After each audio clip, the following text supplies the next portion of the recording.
आणि आता एक अतिशय महत्त्वाची बातमी, या प्रकरणातील आरोपी दाऊद शेखला कर्नाटकमधून अटक करण्यात आल्याची माहिती समोर आलेली आहे।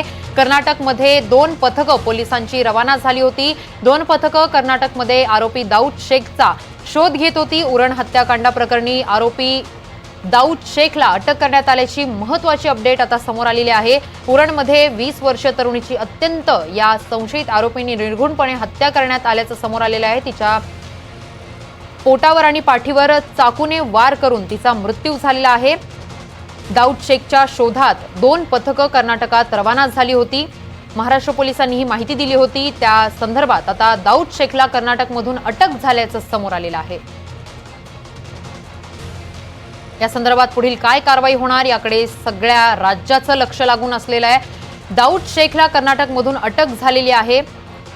आता पोलीस पुढे काय कारवाई करणार याकडे सगळ्यांचंच लक्ष लागून आहे। 25 जुलै रोजी यशस्वी बेपत्ता झाली होती। त्यानंतर तिचे कॉल रेकॉर्ड तपासण्यात आले होते। त्यानंतर अनेक खुलासे समोर आले। दाऊद शेख या व्यक्तीसोबत तिचे तासनतास कॉल रेकॉर्ड समोर आलेले होते। त्यानंतर तिच्या हत्येप्रकरणी दाऊद शेखवर संशय व्यक्त करण्यात आला होता आणि दाऊद शेख फरार झाल्याचं देखील समोर आल्यानंतर तो कर्नाटकाचा रहिवासी असल्याचं समोर आलं। त्यानंतर महाराष्ट्रातून 2 पोलिसांची पथकं कर्नाटकात तैनात करण्यात आली होती। कर्नाटकात शोध मोहीम सुरू होतं आणि तब्बल 2 दिवसांच्या पोलिसांच्या शोध मोहिमेनंतर दाऊद शेखला सध्या कर्नाटकमधून अटक करण्यात आलेली आहे।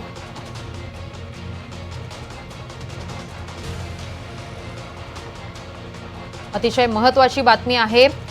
उरणमध्ये हे भयंकर हत्याकांड प्रकरण समोर आलेलं आहे। आरोपी दाऊद शेखला कर्नाटकामधून आता सध्या अटक करण्यात आलेली आहे।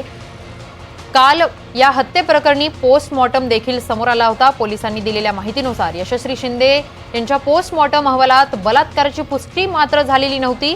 प्राथमिक शवविच्छेदन अहवालात यशस्वी यांच्यावर बलात्कार झाला नसल्याचं स्पष्ट झालेलं आहे। मात्र यशस्वी शिंदे यांचा चाकूने खून केला असल्याचं समोर आलेलं आहे। शवविच्छेदन अहवालात ही माहिती समोर आलेली आहे। आरोपीने यशस्वी शिंदेच्या पोटावर आणि पाठीवर चाकूने वार केल्यामुळे या तरुणीची हत्या झालेली आहे। तरुणीवर चाकूने वार करून तिला मारण्यात आलेलं आहे।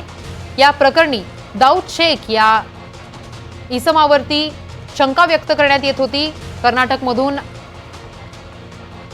दाऊद शेखला कर्नाटकमधून सध्या अटक झाल्याचं समोर आलेलं आहे। नवीन मुंबई पोलीस आयुक्त यांनी अधिकृत ही माहिती दिलेली आहे।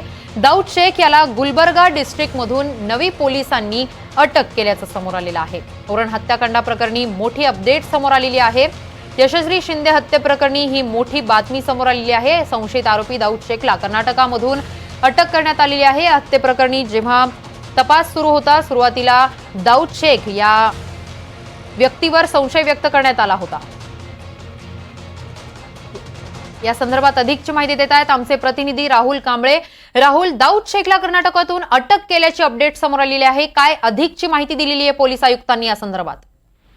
नक्कीच नवीन पोलीस आयुक्त मिलिंद भारंबे सरांनी आताच माहिती दिली आहे की जो आरोपी आहे दाऊद शेख याला कस्टडीमध्ये घेतले शहापूर डिस्ट्रिक्ट मधून गुलबर्गा कर्नाटक येथून अरेस्ट केलेले आहे आणि त्याला नवी मुंबईकडे घेऊन येत आहे। अगदीच पुढील काय कारवाई होईल या संदर्भात काही आयुक्तांनी माहिती दिली आहे का राहुल? सध्या तर फक्त एवढीच माहिती दिली आहे। पुढील कारवाईसाठी कदाचित कॉन्फरन्स घेऊन नंतर सगळी माहिती देतील। अगदीच कशा प्रकारे याला पकडण्यात आलेला आहे? कुठून हा नेमका आरोपी ताब्यात घेण्यात आलेला आहे? ऍक्च्युली गेल्या 5 दिवसापासून सर्च ऑपरेशन चालू होतं। 3 ते 4 टीम आहेत त्या सगळ्या पकडण्यासाठी वेगवेगळ्या स्टेटमध्ये गेल्या होत्या आणि फायनली लोकेशन ट्रेस झालं हे गुलबर्गा कर्नाटकमध्ये आणि कर्नाटकमधून त्याला रात्री उशिरा त्याला अटक केलेला आहे। अगदीच धन्यवाद राहुल, तुम्ही दिलेल्या या सगळ्या माहितीसाठी।